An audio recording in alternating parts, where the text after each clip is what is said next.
Chris? Warm it up, Chris. What's up, Christine? How are you? Good, good. I'm glad you guys survived the Christmas weekend. And yeah, I think that was a super exciting thing with the SOS. It was almost like a great Christmas gift for the NFT community. And a friend had told me, and he's in like the Bored Ape community, and he had messaged me like, "Did you claim your SOS?" And I'm like, "No." And I just I was like, "Okay, end of conversation kind of thing." And he's like, "No, go claim it. It's an airdrop for the NFT community and for OpenSea users." And I was like, "Dude, is this a scam?" And he's like, "No, like we all already did it. Like here you go. Like my friends did it, I did it. You're fine." So then I did it, and then I told all my friends about it as soon as I was like, "Okay, this is good." I'm so glad to be part of your friends, Christine, because you are one of the people that found out about it from you. And I know there's others in this room as well. So yeah, found out about it from you. And I'm like, what is this? Kind of like you. I guess I'm always skeptical As you should initially. be. Yeah, as you should be. Right, right. And so I think everything's a scam at first. It's always my first thought is, well, it's a scam. And it's probably why I wasn't in on like Bitcoin or something earlier in my life, because it's always a scam at first, right? But certainly if you've been in the space for long enough, then you know that, hey, most things are scams. So yeah, I thought it's probably a scam at first, looked more into it, and then I thought, okay, all right, I'm seeing something here. So if you're in here and you're like, what are they talking about? Over the weekend, is it Christmas Eve, Christine? Was it Christmas Eve, guys? I don't remember, Ryan or Crypt, if you guys remember. Yeah, I think it was Christmas Eve, if I'm not mistaken. Okay. I think it was Christmas Eve. I think so. Yeah, So, so for me, it was like, I'm at a party, I'm getting blitzed. I brutally check my Twitter like I do. And Christine Barnum was like, "Hey, did you get this SOS?" I had no idea what was really happening. But in any case, yeah, I found out because of her also. see, Christine's like super alpha girl. That's her superhero. It's like it's got a big A on her chest for alpha. Yeah, it's awesome. So yeah, if you're unfamiliar with what it is, sometime on Christmas Eve, everybody, just like Ryan said, everybody's partying. They're having a good time, and then they get these messages from Christine. Everybody all across Twitter, all found out from Christine at the same time that SOS, this Open DAO group, that's the group, is Open DAO. They were airdropping tokens to those that had used OpenSea before. So if you've ever, and what's OpenSea? It's it's the trading. It's kind of the hub for NFT trading. So if you've ever bought an NFT or done any sort of transaction, sold or anything like that on OpenSea, they were looking at those transactions and they took a snapshot on the 23rd. I'm looking at their website right now. They took their snapshot on the 23rd, and everybody that had transactions before the 23rd, they were able to claim an airdrop of this SOS token. And so they, it's kind of a frenzy. It's a little bit if you saw the ENS drop from people that had their .eth domains recently. They were getting, it was kind of like that, where you had to claim it. And then once you did, it's a DAO also. So this gives you governance into this new project, which we'll get into it here in a moment. And that's a cool stat you've got up there, Christine. We'll cover that in a second. But yeah, so everybody was claiming it, and then other people were claiming it, and they had a lot of transactions on OpenSea. So maybe they were a flipper, maybe they had a whole lot of buys and sells on OpenSea. So they were getting, maybe more than $1,000 just literally just gifted to them, and then they were selling it.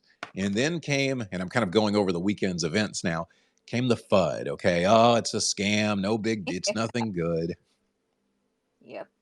Or the FUD also came from, I had friends that were like, "Hey, can you help me claim my SOS?" And I'm like, "Oh yeah."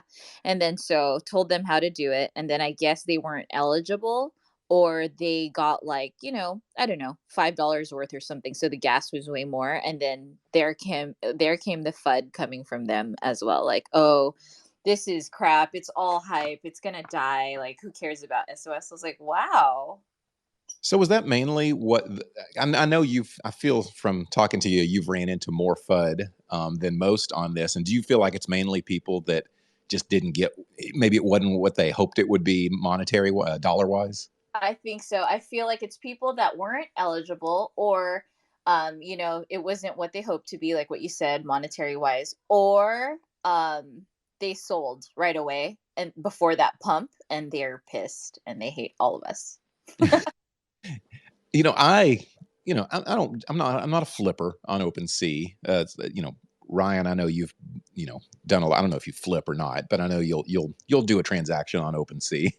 And so some people that do like a heavy transactional volume probably ended up doing pretty well out of this. So then it depends of, do you want to sell some of it? Do you want to hold on to it and hope the project does well? Christine, whenever you were first learning about this, what did you learn about the project itself? What is OpenDAO looking to do? So I feel like the more I learned about it, the more I liked it.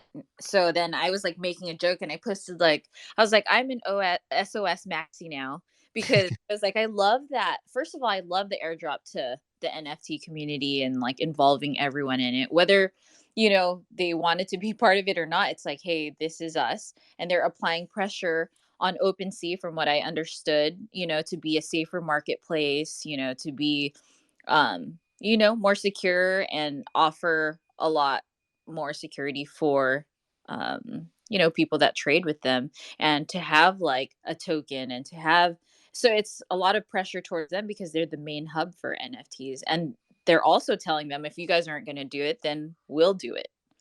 And I was like, you know what? How about if OpenSea does, like, this pressure does work and then they adopt SOS?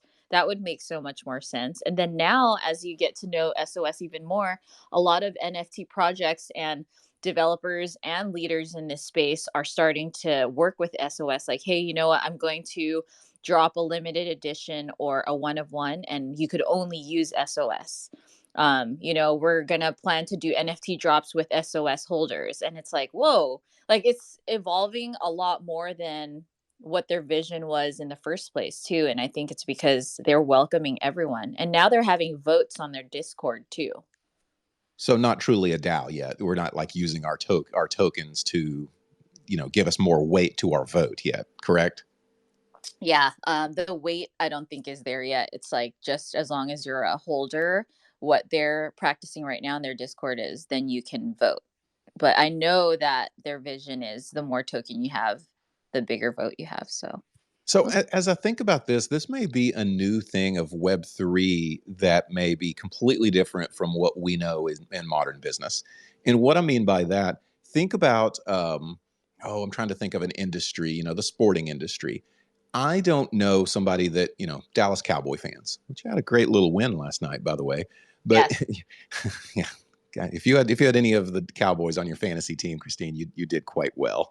I kicked mine off, but I did see that they had a huge win. Dak might have won it for you just in the first half.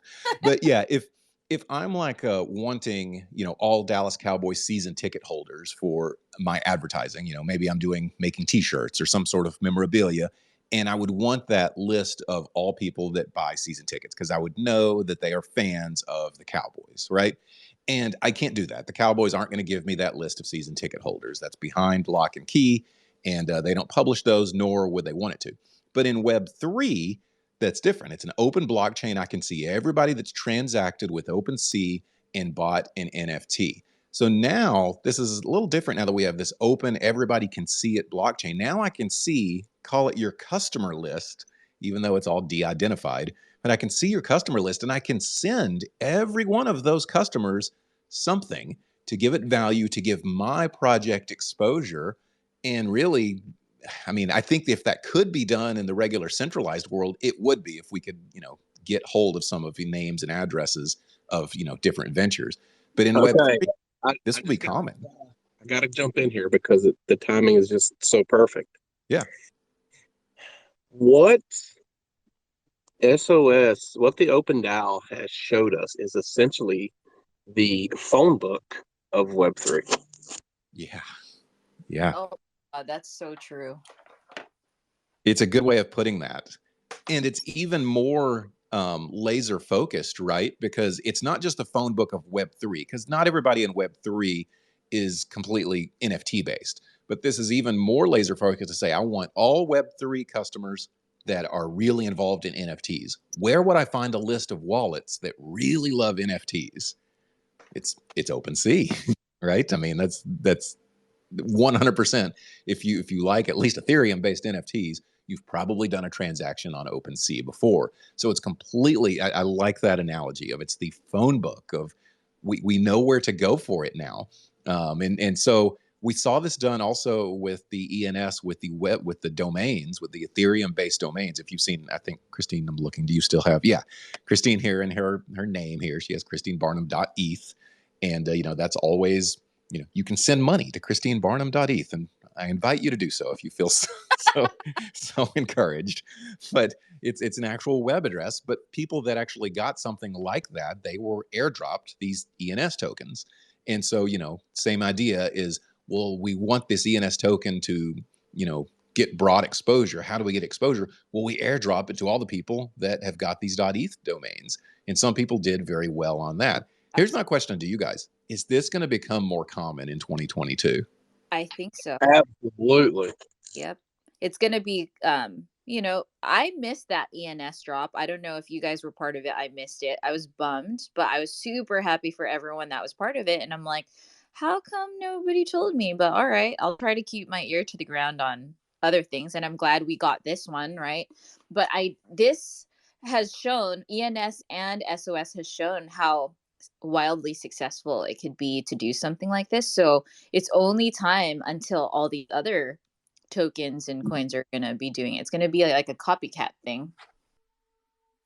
Be sure to listen in to all of our weekly shows and follow us on Twitter for updates.